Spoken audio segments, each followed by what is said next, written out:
These aren't normal times. As we all manage our way through a pandemic unlike anything we've seen in a century, Michelle and I hope that you and your families are safe and well. If you've lost somebody to this virus, or if someone in your life is sick, or if you're one of the millions suffering economic hardship, please know that you're in our prayers. Please know that you're not alone, because now's the time for all of us to help where we can and to be there for each other, as neighbors, as co-workers, and as fellow citizens. In fact, over the past weeks, we've seen plenty of examples of the kind of courage, kindness, and selflessness that we're going to need to get through one of the most difficult times in our history. Michelle and I have been amazed at the incredible bravery of our medical professionals who are putting their lives on the line to save others, the public servants and health officials battling this disease, the workers taking risks every day to keep our economy running, and everyone who's making their own sacrifice at home with their families, all for the greater good. But if there's one thing we've learned as a country from moments of great crisis, it's that the spirit of looking out for one another can't be restricted to our homes or our workplaces or our neighborhoods or our houses of worship. It also has to be reflected in our national government. The kind of leadership that's guided by knowledge and experience, honesty and humility, empathy and grace.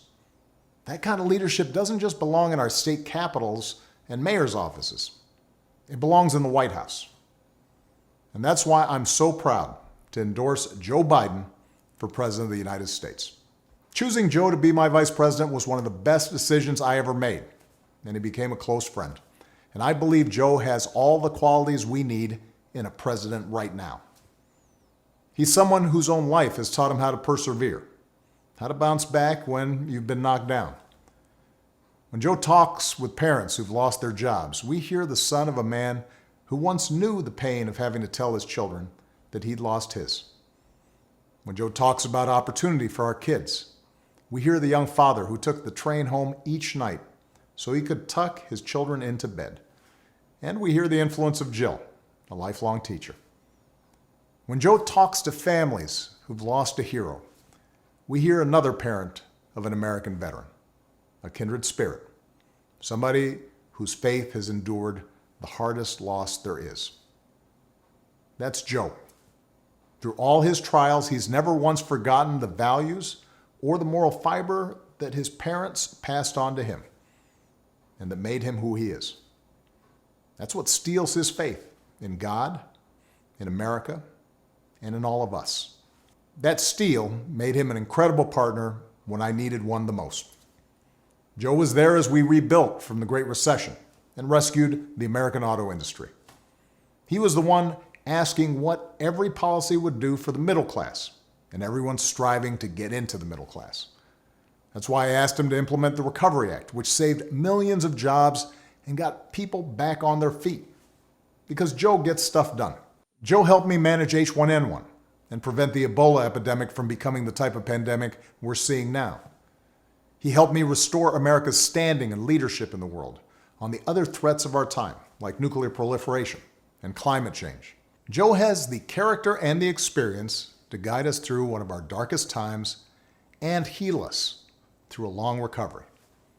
And I know he'll surround himself with good people, experts, scientists, military officials who actually know how to run the government and care about doing a good job running the government and know how to work with our allies and who will always put the American people's interests above their own. Now, Joe will be a better candidate for having run the gauntlet of primaries and caucuses alongside one of the most impressive Democratic fields ever. Each of our candidates were talented and decent, with a track record of accomplishment, smart ideas, and serious visions for the future. And that's certainly true of the candidate who made it farther than any other, Bernie Sanders. Bernie's an American original, a man who has devoted his life to giving voice to working people's hopes, dreams, and frustrations. He and I haven't always agreed on everything, but we've always shared a conviction that we have to make America a fairer, more just, more equitable society. We both know that nothing is more powerful than millions of voices calling for change. And the ideas he's championed, the energy and enthusiasm he inspired, especially in young people, will be critical in moving America in a direction of progress and hope. Because for the second time in 12 years, we'll have the incredible task of rebuilding our economy. And to meet the moment, the Democratic Party will have to be bold. You know, I could not be prouder of the incredible progress that we made together during my presidency. But if I were running today, I wouldn't run the same race or have the same platform as I did in 2008. The world is different. There's too much unfinished business for us to just look backwards. We have to look to the future. Bernie understands that, and Joe understands that. It's one of the reasons that Joe already has what is the most progressive platform of any major party nominee in history. Because even before the pandemic turned the world upside down, it was already clear that we needed real structural change. The vast inequalities created by the new economy are easier to see now, but they existed long before this pandemic hit.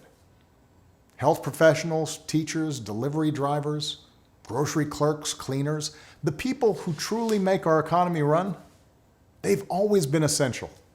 And for years, too many of the people who do the essential work of this country have been underpaid, financially stressed, and given too little support. And that applies to the next generation of Americans. Young people graduating into unprecedented unemployment. They're going to need economic policies that give them faith in the future and give them relief from crushing student loan debt. So we need to do more than just tinker around the edges with tax credits or underfunded programs. We have to go further to give everybody a great education, a lasting career, and a stable retirement. We have to protect the gains we made with the Affordable Care Act, but it's also time to go further. We should make plans affordable for everyone, provide everyone with a public option, expand Medicare, and finish the job so that healthcare isn't just a right, but a reality for everybody. We have to return the U.S. to the Paris Agreement and lead the world in reducing the pollution that causes climate change. But science tells us we have to go much further, that it's time for us to accelerate progress on bold new green initiatives that make our economy a clean energy innovator, save us money, and secure our children's future. Of course, Democrats may not always agree on every detail of the best way to bring about each and every one of these changes. But we do agree that they're needed. And that only happens if we win this election. Because one thing everybody has learned by now is that the Republicans occupying the White House and running the U.S. Senate are not interested in progress. They're interested in power. They've shown themselves willing to kick millions off their health insurance and eliminate pre-existing condition protections for millions more, even in the middle of this public health crisis, even as they're willing to spend $1 trillion on tax cuts for the wealthy. They've given polluters unlimited power to poison our air and our water and denied the science of climate change, just as they denied the science of pandemics.